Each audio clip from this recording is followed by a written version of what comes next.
She wasn't looking for anything special that day, just cheap parts and maybe a project worth flipping. But the moment she stepped into the rusting tin shed at the edge of the junkyard, everything stopped. The dust-covered limousine inside wasn't just out of place, it was impossible. And the emblem on the hood? It shouldn't have been there. But it was. A golden presidential seal. Before we dive in, drop a comment and tell us where you're watching from. We love seeing this community grow across the globe. And if you're into stories about buried history, forgotten machines, and the quiet power of second chances, hit that subscribe button because tomorrow's episode is going to blow this one wide open. The heat sat heavy over the junkyard, like an unwelcome truth, thick, unmoving, and full of things no one wanted to face. Kara Thorne stepped out of her pickup and slammed the door with more frustration than force. The yard manager had told her to bring a flatbed, just in case, but gave no hint what she'd won. All she had was a printout, lot #Fort 1 unit, armored, non-operational, as is, no returns. She didn't remember bidding on it. Not really. The online surplus auction had been late at night, one of those scrolling rabbit holes you fall into when sleep won't come and everything feels a little too quiet. The description was vague, no pictures, no starting bid, just the lot number and those few odd words. Still, she'd clicked place bid on impulse. No one else had touched it. She won it for $220. The junkyard itself sat 5 miles past town limits, fenced in by sun-faded chain link and guarded by a plastic lawn chair with a sleeping dog beside it. The yard manager, a man in his 60 seconds with a clipboard and a cigarette that never seemed to go out, barely looked up when she walked into the trailer office. "You the one for $429?" he asked. "Yeah." He thumbed toward the back of the yard. "Big one, weird one, been sitting forever. No title, no VIN in the system. You haul it, it's yours." Kara nodded and headed down the gravel lane, her boots crunching through broken glass and forgotten bolts. Around her, skeletons of machines leaned against one another like war veterans. Box trucks without doors, fire engines bleached pink by the sun, even a rusting train car split clean in half. But nothing prepared her for what waited at the end of the row. A long black limousine, nearly 22 feet of steel and silence, sat alone inside a half-collapsed storage bay. Dust coated every inch, muting its color until it looked more like a shadow than a vehicle. Its tires were cracked, sunken. Windows tinted pitch black. Chrome bumpers dulled with time. She walked toward it slowly, one hand drifting to the hood without quite touching it. That's when she saw it. Centered on the grill, slightly crooked but unmistakably intact, was a golden emblem. An eagle with outstretched wings. Arrows in one claw, olive branch in the other. A circular seal, ringed with the words, "President of the United States." Kara's breath caught. What the hell? It didn't make sense. Limos like these didn't end up in junkyards. Not without headlines. Not without history. She circled the vehicle slowly, her boots leaving clean marks in the thick dust. There were no markings on the back. No license plate. Just a deep dent in the rear panel, like something or someone had tried hard to keep it shut. Kara reached for her phone. No signal. She looked back at the emblem, now glinting faintly in the light from a broken roof panel. It felt like standing at the edge of a story that hadn't been told yet, and whatever it was, she had just bought it. Kara returned the next morning just after dawn, flatbed trailer rattling behind her truck, heart thudding with the kind of weight she couldn't quite name. She hadn't slept much. Every time she closed her eyes, that seal floated behind her eyelids like a question. Not a replica, not decorative. It was real, or at least, it looked real. And if it was, that limo wasn't just rare, it was dangerous. The junkyard was quieter than usual. Even the dog didn't lift its head as she passed. The manager gave a lazy wave from the office window, not bothering to come out. She was on her own now. The storage bay where the limo waited felt colder this time, like the air hadn't moved in years. Sunlight streamed through gaps in the roof, casting long beams across the dusty hood. It looked less like a car now, more like a coffin with chrome trim. She stepped inside, dust swirling at her boots. Up close, it was even stranger. The paint was black, but with a depth that looked more like obsidian than enamel, a color Kara had never seen on anything factory-made. The body had been reinforced, panels layered thicker than standard steel. She could tell just by tapping it. No markings, no ID numbers. Even the tires were unbranded, smoothed down and bald, like they'd been custom-made and then forgotten. The windows, completely black, didn't reflect anything. They just absorbed the light. Her fingers hovered near the driver's door handle. Locked, of course. But before she could think too hard, she tried anyway. No give. Not even a rattle. Whatever was inside, it had stayed sealed since the day it was parked. Kara circled around again. At the rear, she spotted something odd. A small depression in the trunk lid, perfectly circular. Not a keyhole, not a button. Just a press mark. Like something magnetic might have once clicked there. It was surrounded by light scoring in the paint, subtle but deliberate. Someone had tried to open it. Hard. But failed. She crouched by the back right wheel. The suspension had collapsed slightly, and the axle sagged. But the structure was solid, reinforced. Bulletproof, maybe. The undercarriage was shielded by a metal plate that didn't match the rest of the frame. Welded on as an afterthought. Not factory. Definitely military. Something scraped faintly behind her, metal on metal. Kara spun around, heart jumping. Nothing. Just a breeze pushing a loose tin panel against the wall. Still, she took a breath before standing again. She approached the front. The presidential seal stared back at her, proud and silent. It didn't belong here. Not in a forgotten junkyard. Not covered in dirt and spiderwebs. And yet, it felt exactly like where someone had wanted it to end up. Hidden, forgotten, buried. Kara stepped back, hands on her hips, mind racing. Whatever this limo was, it wasn't junk. It was a message, and someone had just passed it on to her. By the time Kara had the limo loaded onto her flatbed, the sun was high and the heat shimmered off the road like smoke. The strap strained against the car's massive weight, but it held firm, the black paint drinking in light like a secret. She kept checking her mirrors on the drive home. Not because she was worried about traffic, she knew every mile of the road between the junkyard and her shop, but because the car felt watched, like it carried an awareness, heavy and electric, that pressed against the back of her neck. Her shop sat at the edge of town, a squat cinder block building painted a faded blue with hand-painted letters on the door. Thorne Auto Salvage and Repair. It used to belong to her father, before he passed, a man who believed every machine had a soul if you listened hard enough. She'd never quite believed him. Until now. Backing the trailer into the bay, Kara parked, shut off the truck, and let the silence stretch. She walked around the car again, dust and old heat radiating from the steel. She felt a strange hesitation before touching it, like crossing a line between curiosity and something irreversible. Then she pulled her gloves tight and popped the hood latch. It didn't open. The release cable had been severed from the inside. Not corroded, not broken cut. Clean, deliberate. She frowned, grabbed her light, and knelt to look underneath. The undercarriage shielding was welded solid. She'd need hours, maybe days, to cut through that without damaging whatever was inside. Okay, she muttered. Let's start simple. She wiped off the driver-side door panel, brushing away layers of grime until faint numbers appeared near the hinge. Stamped into the metal was a short VIN, only 8 digits, too short by modern standards. She jotted it down on a notepad and brought it inside to her old desktop computer. The hum of the monitor filled the room as she typed it into the National Vehicle Database. No results found. She tried again through 3 more systems: federal, insurance, even a private salvage registry. Nothing. It wasn't that the VIN was unregistered, it was unrecognized. Kara leaned back, brow furrowing.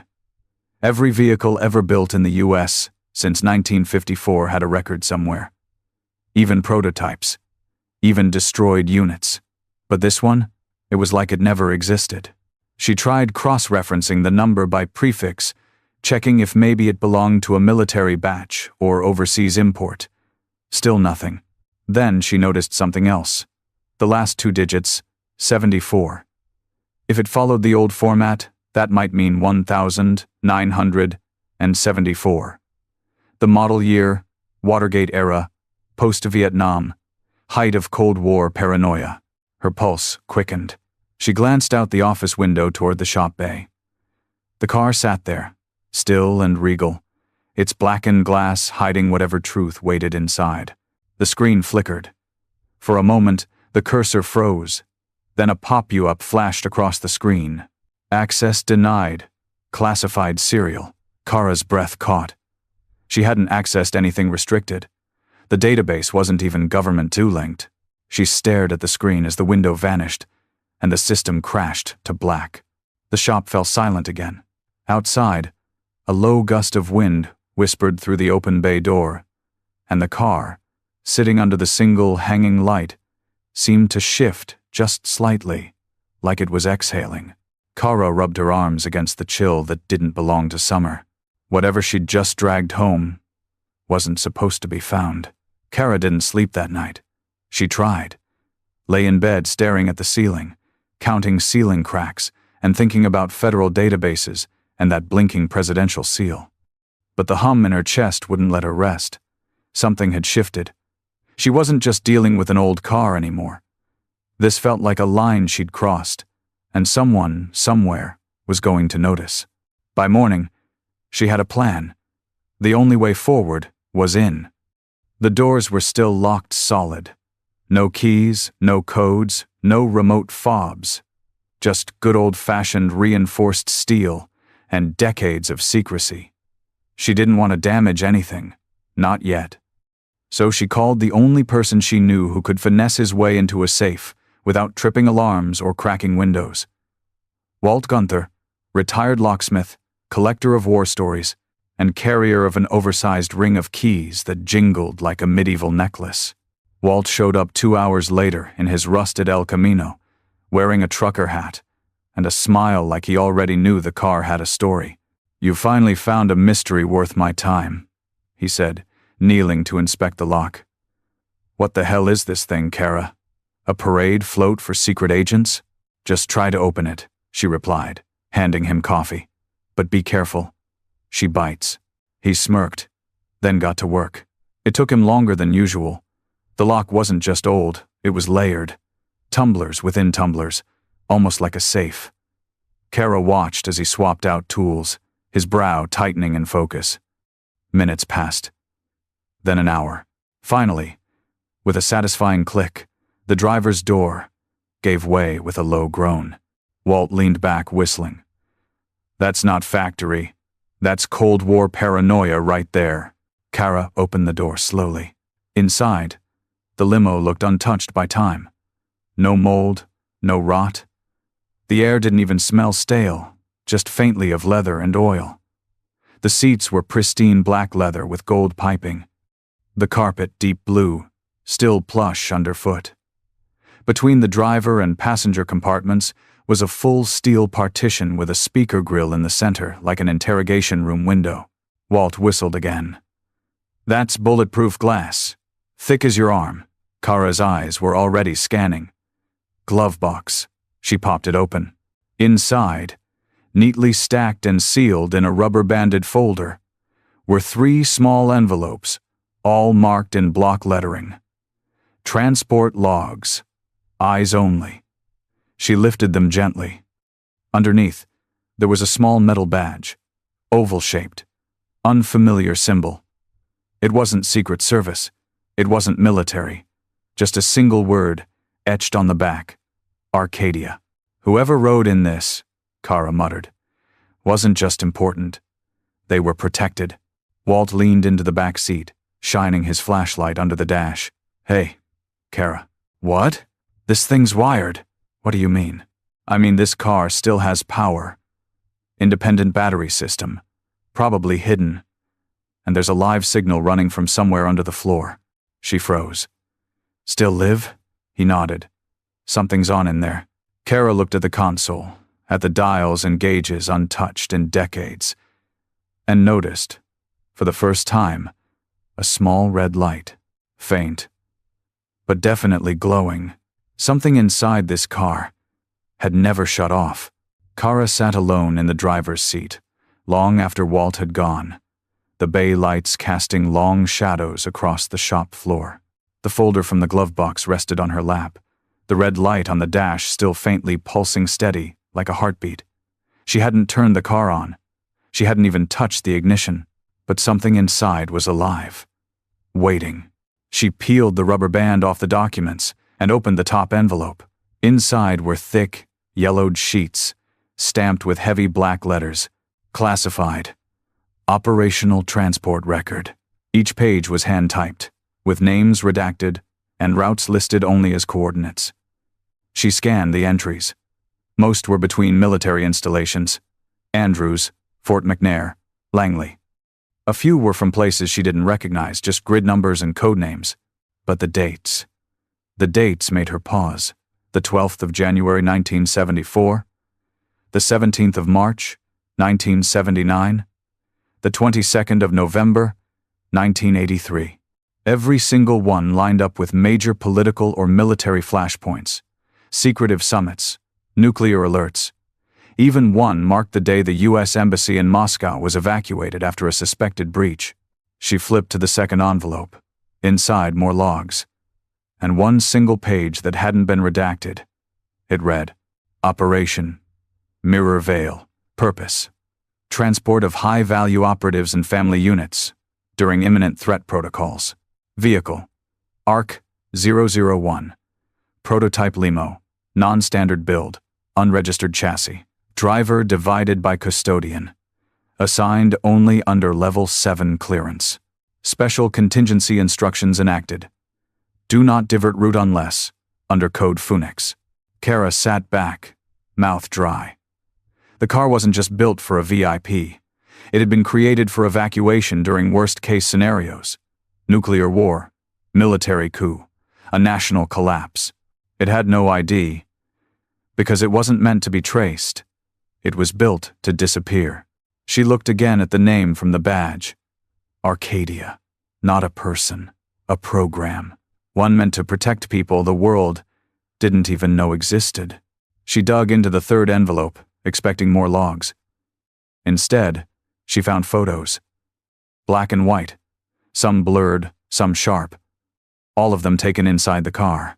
One showed a woman in military dress, seated in the back, staring directly at the camera. Another showed a young child asleep on her shoulder. Neither face was labeled, but at the bottom, in faded ink, someone had written, Secure.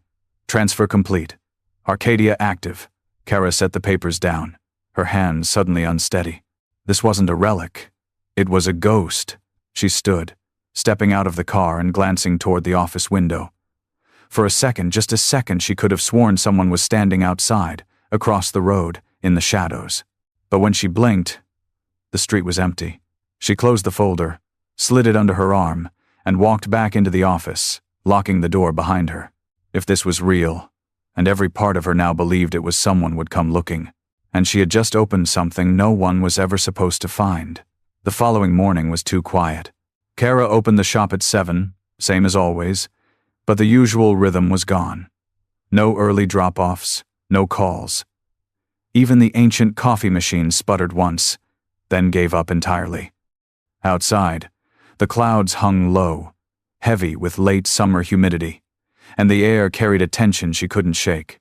She kept glancing at the bay, at the long black limo that sat like a monument to secrets. Part of her wanted to cover it up again, throw a tarp over it and pretend she'd never seen the seal, never opened those folders. But it was too late for that. She'd already crossed the line. By mid-morning, she was going through tools in the back room when the motion sensor pinged. She stepped into the front office, expecting a customer, but when she looked out through the narrow shop window, she froze. A beige sedan sat parked across the street, not on the shoulder, not in the lot, Just parked. Too neatly. Facing the shop directly. Inside, a man sat alone. Pale. Late 60 seconds, maybe older. Thin frame, sharp features. Tan overcoat buttoned high despite the heat. He didn't move, didn't look around. Just stared at the shop. Through the windshield, through the window, through her. She stepped back instinctively. 10 minutes passed. Then 20. Still, he didn't move. Kara paced the office, heart hammering now. She thought about calling the sheriff, but what would she say? That a man was sitting legally in a car on a public road? She walked back to the bay, grabbed her phone, and discreetly snapped a photo through the window. But when she checked it, the screen showed nothing but glare. No man, no face, just overexposure and streetlight reflection. She tried again, same result. A chill crawled down her arms. She turned back to the street. He was gone. No sound, no ignition, no tire marks. Just an empty stretch of pavement where he'd been. Kara backed away from the window. This wasn't just some weirdo watching a garage. This was surveillance, the kind that didn't want to be seen.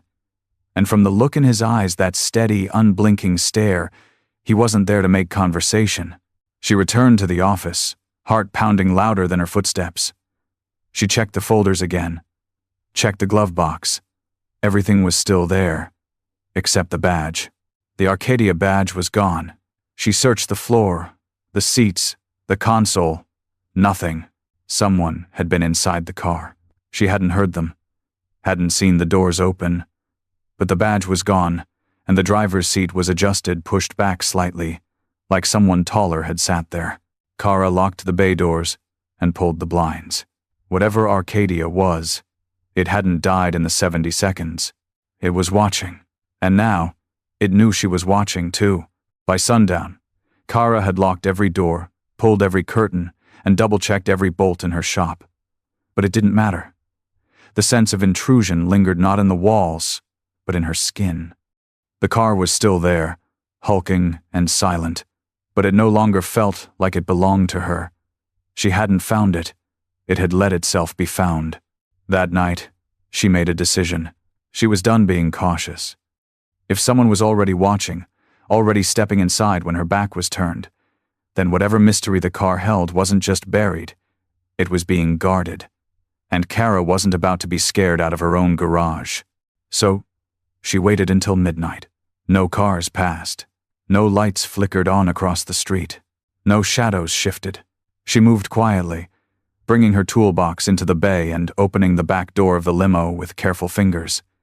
It creaked as it swung wide, the leather still cold and clean, untouched by time. She crouched on the rear floorboard, running her hand along the edge of the carpet. There, a seam that didn't line up, she pulled gently. The carpet lifted too easily. Underneath, another layer of material heat-resistant, military-grade insulation. Someone had lined the entire interior with shielding. For protection, or for hiding something more. Kara grabbed her knife and began to cut along the perimeter, peeling the liner back inch by inch. Her blade caught on something solid, a corner of metal. Not factory, she pried gently. The panel gave way with a soft metallic pop, revealing a shallow compartment beneath the rear passenger seat.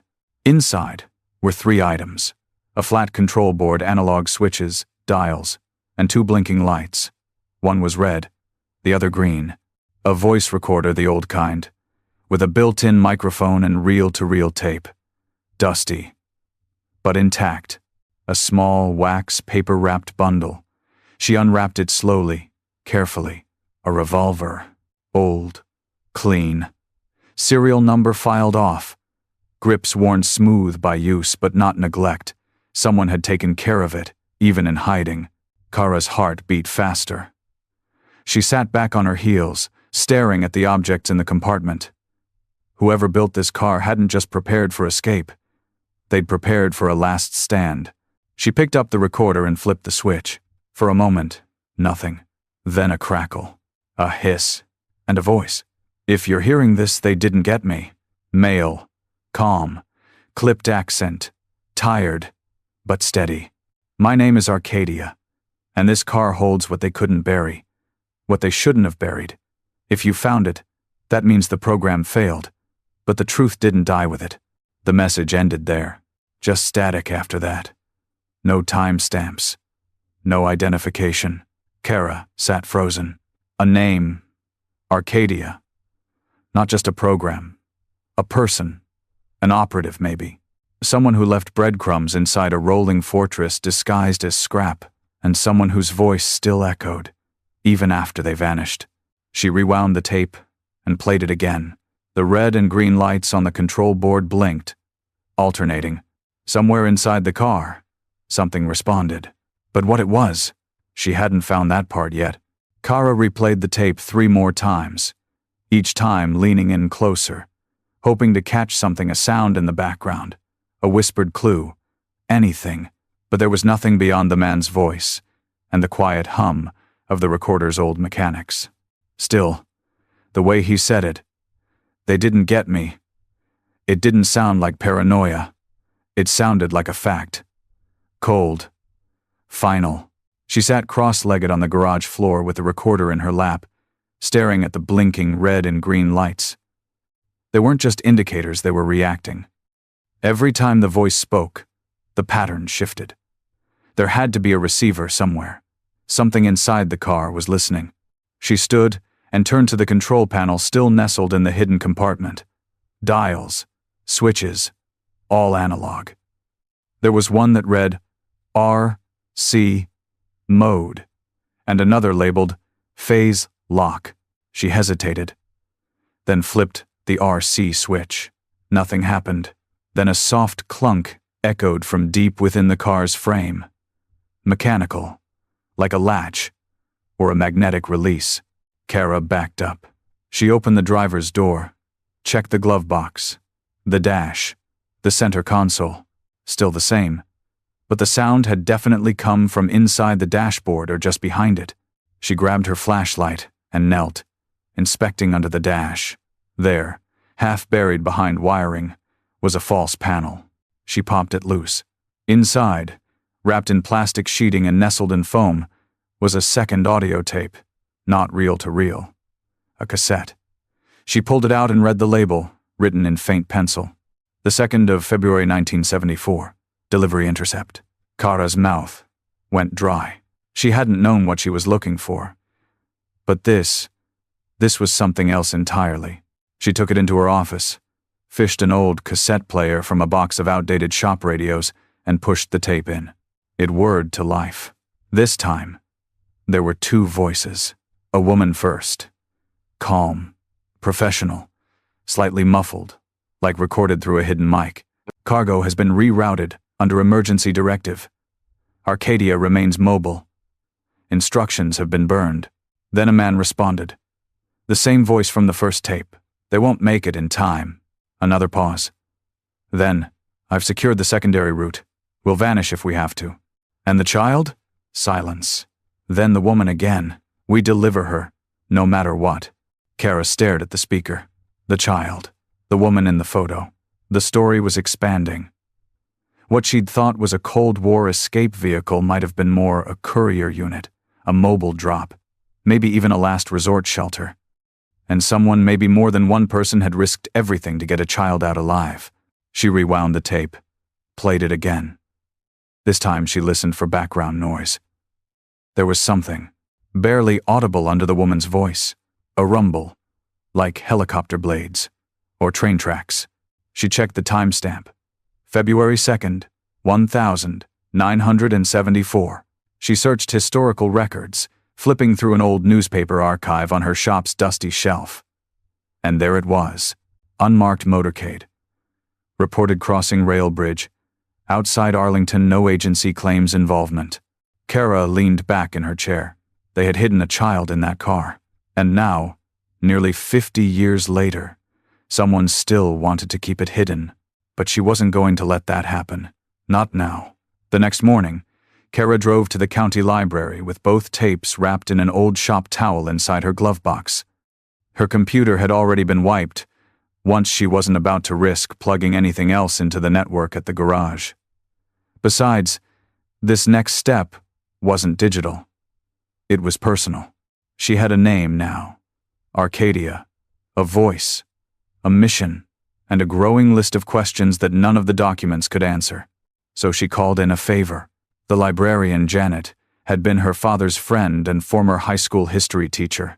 She still kept clippings and microfilm archives no one else cared about, the kind you didn't find online. "I'm looking for anything unusual involving presidential vehicles," Kara told her quietly. "Unmarked limousines. 1,970 seconds. Off-book transport missions. Even rumors." Janet raised an eyebrow. "That's oddly specific. It's for a project," Kara lied. Janet didn't press. She just led her to the back and pointed at a stack of rolled-up microfiche tubes. "Start with these. You're looking at a long afternoon." But Kara never made it past the second reel. A headline jumped out at her. "Unidentified. Armored limousine. Spotted outside Fort Meade. No comment. From DOD." The date matched the tape, February 1974. The article was vague, only a few paragraphs, mostly local speculation.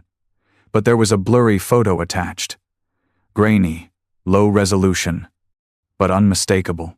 The same limo. Same body. Same grille.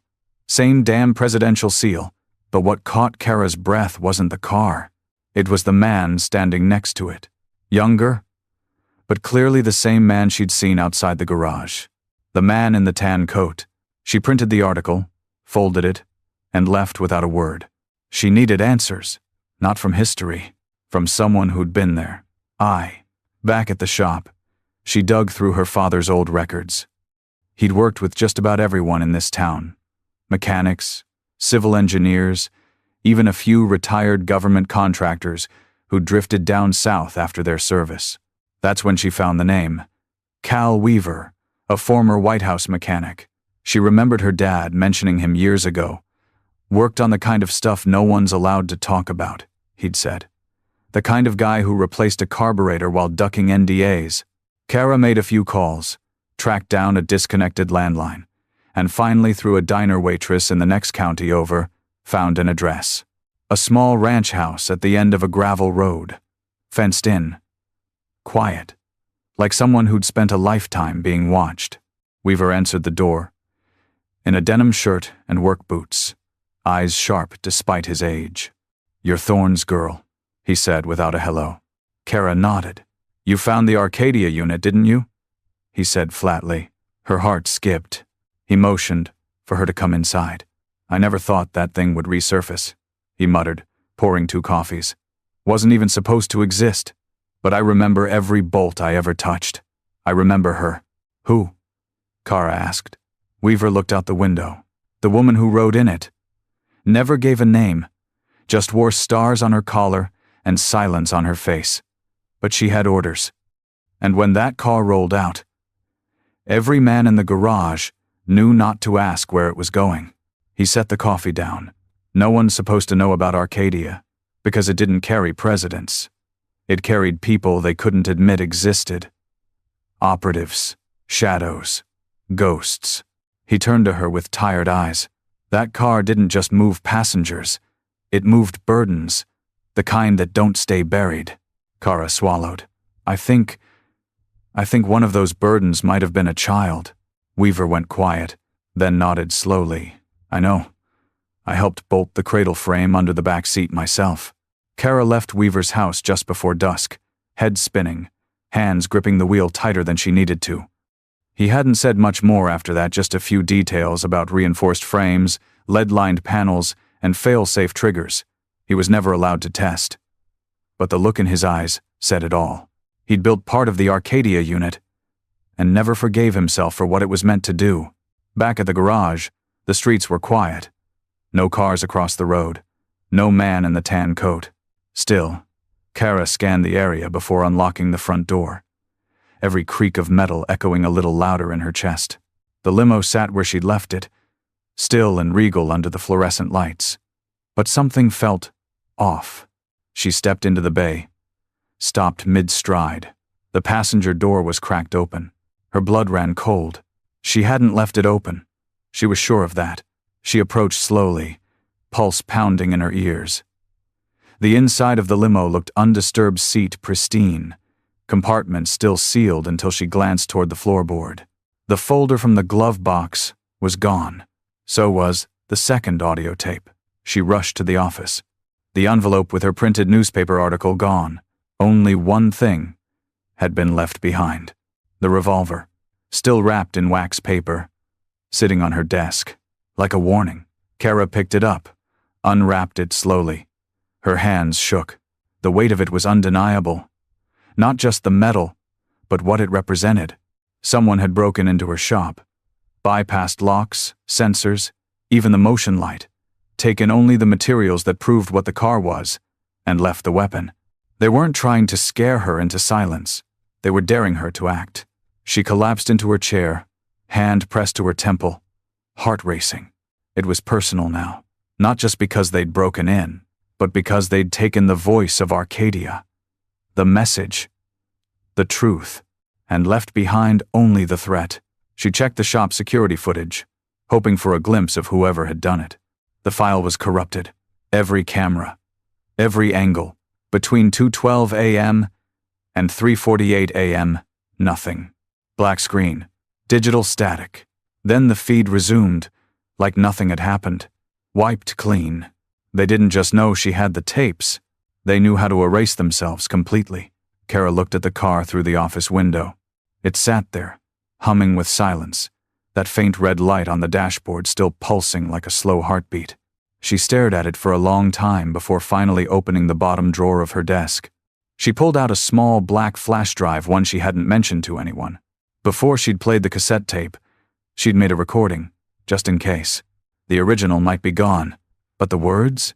My name is Arcadia, and this car holds what they couldn't bury. Those still lived, and now they were going to be heard. Kara didn't open the shop the next morning. The sign stayed flipped to closed, and the bay doors remained shut tight.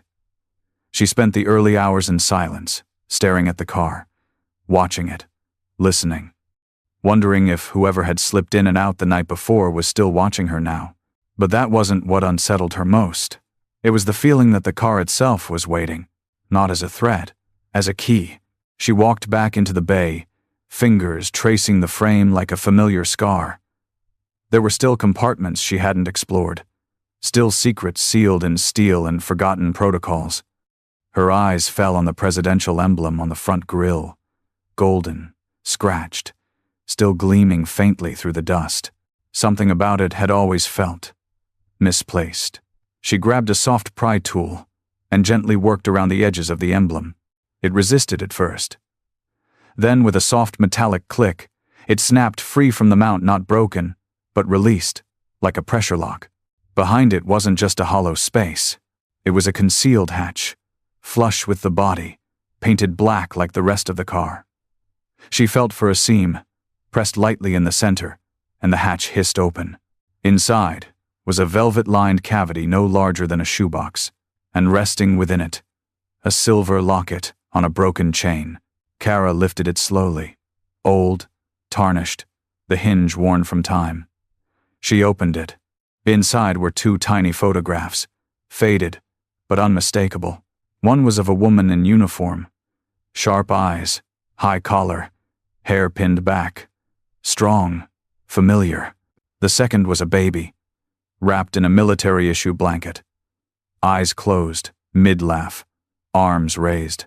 Kara's breath caught in her throat, because she recognized that photo. It was her. The original had hung in her grandmother's hallway since she was a kid. Same crooked smile, same birthmark near the jawline. There was no mistaking it. She staggered back a step. This wasn't just a mission. It wasn't just a forgotten transport vehicle from a Cold War contingency. She had been in that car, and someone had gone to incredible lengths to make sure she never knew. She sat on the shop floor, hands trembling, staring at the locket. For a moment, her mind went blank, nothing but the sound of the bay's soft buzz and the blood pounding in her ears. Then she noticed something else inside the compartment. A crumpled scrap of paper tucked beneath the velvet lining. She unfolded it carefully. Just a phone number. No name. No note. But she knew what she had to do. Back in the office, she picked up the shop phone, stared at the keypad, heart thudding hard. Then she dialed. It rang 4 times. Click. A woman's voice, old, worn, but steady. I was wondering how long it would take. Kara's voice cracked. You know who I am. Silence. Then, you were delivered. That's all that mattered. But the people who brought you there, they never made it back. Kara gripped the phone tighter. Who are you? The voice softened. I was your mother's last handler. And that car didn't just save your life. It buried hers. Kara didn't speak for several seconds. Her mouth was dry, her body frozen still. On the other end of the line, the old woman waited calm, patient, as if she'd rehearsed this moment in silence for decades. I don't understand, Kara finally whispered. My mother, she left. That's what everyone told me, that she just walked out. A quiet exhale, not quite a sigh. No, Kara, she didn't leave you. She delivered you. The words landed like bricks. Kara clutched the edge of the desk. Who are you? My name doesn't matter, but I was your mother's last handler. I worked logistics for a ghost program called Arcadia. We were tasked with extractions not of agents, but of assets, people, families, whistleblowers, the kind of lives that couldn't survive in daylight. She paused. Her voice trembled, just once. Your mother was an operative, Kara. Her real name was Eleanor Shaw, codename Sable. She was activated in early '73, assigned to escort a civilian and a child across state lines during what we thought was a false nuclear alert. Kara blinked fast, brain scrambling to keep up. Wait, she was the agent? She was more than that. She was the one who volunteered when no one else would. The plan was to get the child to a secure drop in North Carolina, a farmhouse outside Durham. After that, we'd disappear them both. Kara swallowed hard. The child was me. Yes. Silence settled again, thick with memories neither of them had the strength to say aloud. She made it to the drop, delivered you to the contact, then turned the vehicle around, said she had to go back, said there was one more name on the list. We never heard from her again. Kara stared through the window at the car, that black phantom of metal and silence. It had protected her once, and buried everything else with it. Why didn't anyone tell me? Because we were told not to remember. Records were burned, files sealed. Everyone involved went dark. Your case, it wasn't supposed to survive. But she must have known someone would find it. Eventually. There was a pause. You sounded just like her, you know. On the phone. I almost didn't answer. I thought it was a ghost. Kara's eyes welled, but she didn't wipe them. She never left me, she whispered. She protected me, and no one told me. She didn't do it for the recognition, Kara. She did it for you. That car. It was the last place she was seen. Is there any chance she's still alive? A soft, pained breath. No. The finality of it struck like a stone. But there's a letter, the woman said quietly. Left in my hands. For you. I didn't think I'd ever get to deliver it, but I kept it. I kept it in case. Kara choked out. Where are you? 2 states south. In a care facility outside Charleston. Room 112. Under the name G. Winters. Come quietly. Don't bring the car. It's still tagged. Tagged? Just trust me. We'll talk when you're here. Then a soft click. The line went dead. Kara sat in the stillness. The receiver still in her hand, heart breaking open in ways she hadn't let it before. The car didn't just carry secrets. It carried her. And now, the final piece was waiting. Kara drove south under the cover of darkness, leaving the limo behind, hidden beneath a fresh tarp in her locked garage. She took her old truck instead. No GPS, no cameras, no digital trails. Just paper maps and 100 miles of questions. The road blurred past in streaks of yellow lines and midnight fog, but her mind was louder than the tires.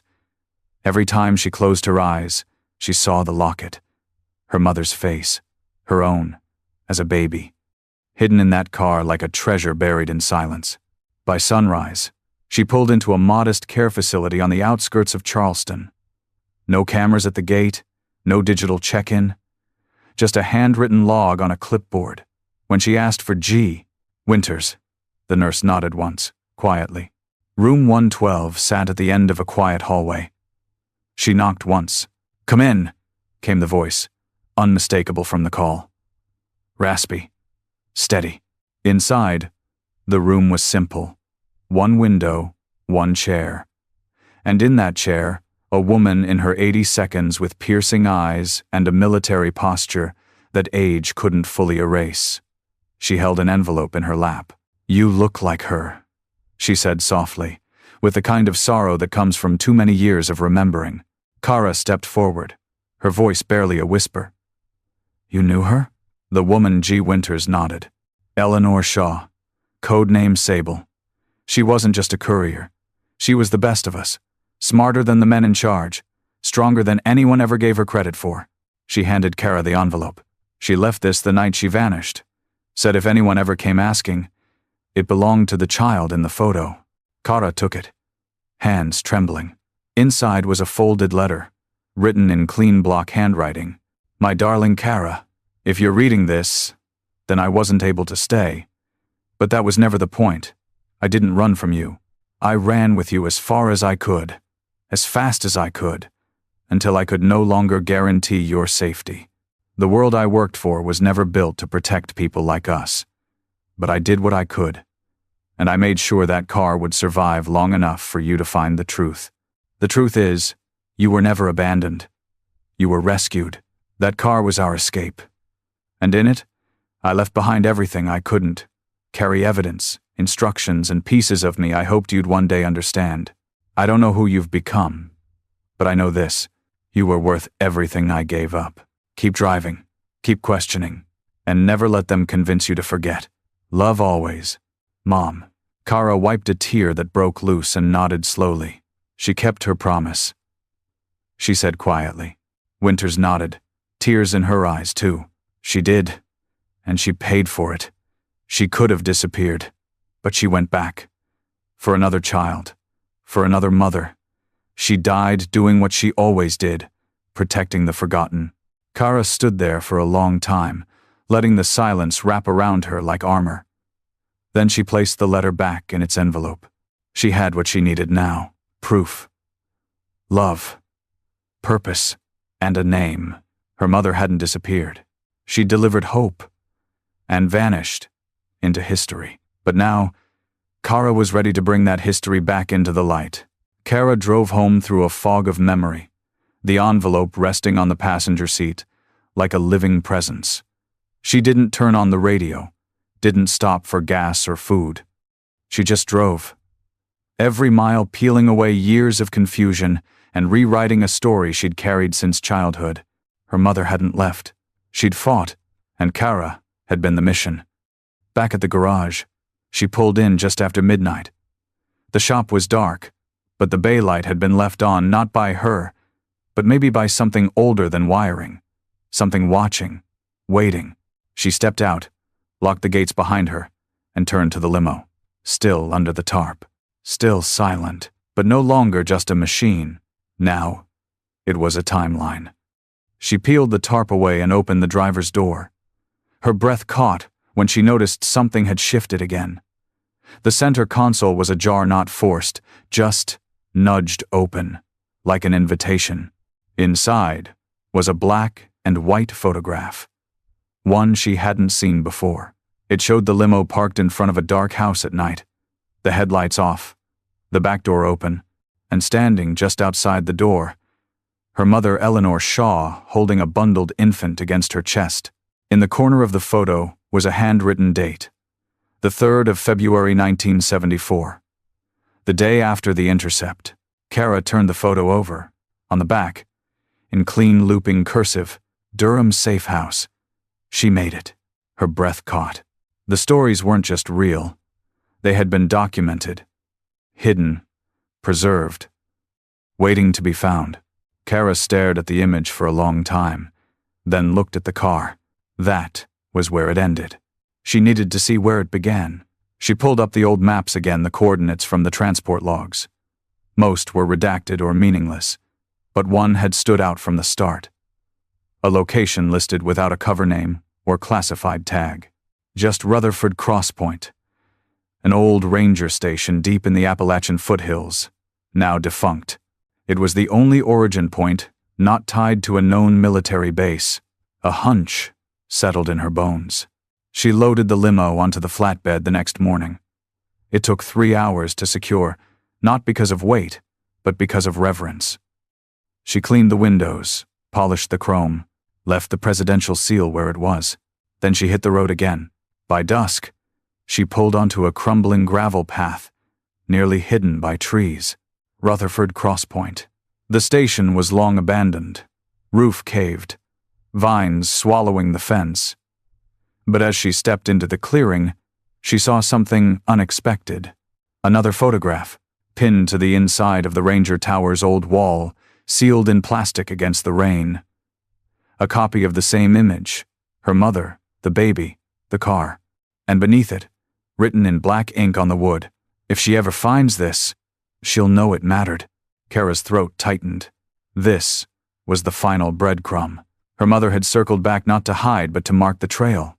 So one day, if the world failed to remember, her daughter could still find her way. And now, she had. Kara didn't rush the drive home. She let the old roads guide her, winding through hills thick with trees and memories. The limo secured behind her like a time capsule on wheels. This wasn't about getting back. Not anymore. It was about honoring what had moved through this car. Not just her mother, not just herself, but the weight of choices no one was ever supposed to know about. When she arrived at the garage the next morning, the town was still waking up. Sunlight filtered through clouds, warming the shop's front windows as Kara backed the trailer into Bay 2 and lowered the ramp. She stood beside the car in the quiet, taking it all in. The scratches and scars in the paint, the faint outline of handprints on the interior glass, the smell of leather and static. This vehicle had survived agents, storms, secrets, and shadows. But now, it belonged to the daylight, and she knew what had to come next. For the next 3 weeks, Kara worked on the car like she was building a cathedral. Not restoring it to show quality, she didn't care about awards. She wanted it honest. She replaced the rusted brake lines but left the worn grooves in the floorboard. She buffed the windows clean but left the bulletproof glass unaltered. She stitched the torn leather with black thread the same color, but not hidden. Nothing would be hidden anymore. She rewired the dash, bypassed the old switchboard, and mounted a discreet speaker beneath the console. Inside it, she loaded one recording, the voice of her mother. "You were never abandoned. You were rescued." That sentence would play whenever the ignition turned on, not loudly, but enough for anyone driving to hear it. The past deserved to speak. Then came the final touch, the paint. She didn't repaint it entirely. Just one subtle addition, a single crimson line, hand-brushed across the back edge of the trunk. Not a stripe, a signature, a mark that said, "Someone carried this story forward." By the time she rolled the limo out onto Main Street, people had already begun to gather. Word had spread the girl with the strange car, the one that might have been presidential, maybe military, maybe something else entirely, was bringing it out. Some came to gawk, some to remember. A few veterans stood in silence, hats off, their eyes misting at the sight of the seal. Kara didn't give a speech. She just stood beside the car as it idled in the afternoon sun, letting the community see it not as an object, but as a question they were finally allowed to ask. Then she opened the door, sat down behind the wheel, turned the key, and for the first time since the 1,970 seconds, the Arcadia unit, once a ghost, once a myth, purred to life.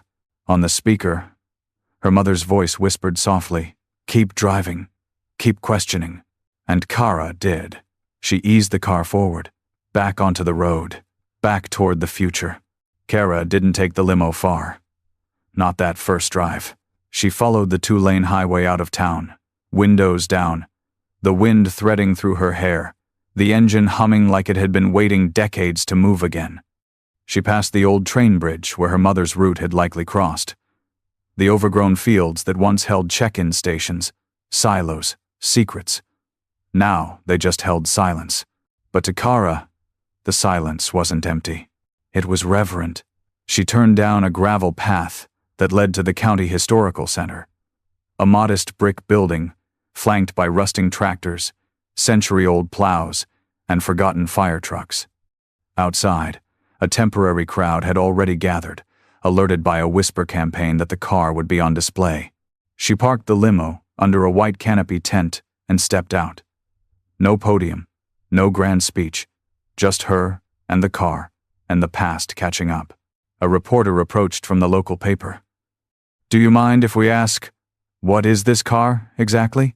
Kara looked at the black steel, the presidential seal glinting in the afternoon sun, the fresh crimson line across the trunk.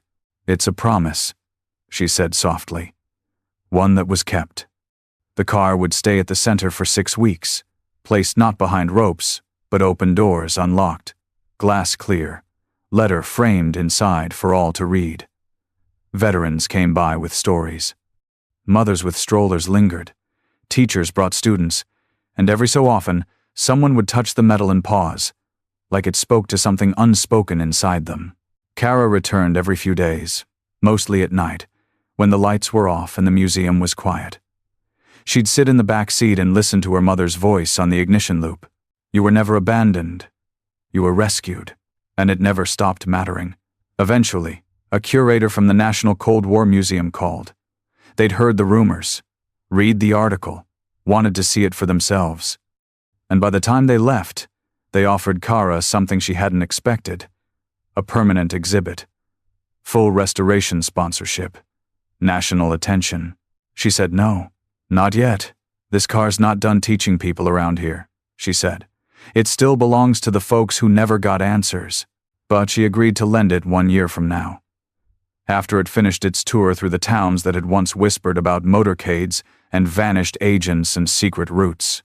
As for Kara, she kept the key on her necklace, alongside the locket. She reopened the shop, started fixing cars again. But not just for money, for meaning. She launched a small local program called Legacy Rides. Free repairs for veterans and single parents, with no other options. No fanfare. Just work.